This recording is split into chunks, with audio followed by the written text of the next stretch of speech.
आज सकाळी टिफिनसाठी मी आलू वांग्याची भाजी आणि पोळी केली होती.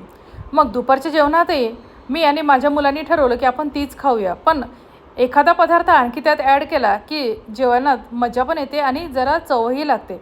तर मी म्हटलं चला आता आपण आंब्याचा रस तयार करूया. तर ही रेसिपी तुमच्यासोबत देखील शेअर करता येईल. तर याआधीही मी आंब्याच्या रसाची रेसिपी केली होती. त्यावर मला कमेंट आली होती की आंब्याचा रस करताना त्यावर दूध अजिबात वापरायचं नाही, ते विरुद्ध अन्न होतं म्हणून. पण फार पूर्वीपासून आम्ही तर आंब्याचा रस असाच करायचो, कारण की आम्हाला पाणी टाकलेला आंब्याचा रस अजिबात आवडत नाही. तर त्यात आम्ही थोडेसे दूध आणि साखर टाकून तो रस तयार करायचो. पण आज मी म्हटलं त्या कमेंटवर आपण विचार करू आणि तशाच पद्धतीचा रस तयार करू. त्यासाठी मी आंबे स्वच्छ धुवून घेतले, त्याचे काप करून घेतले आणि त्यात थोडीशी चवीनुसार साखर टाकली आणि आंब्याचा रस तयार करून घेतला.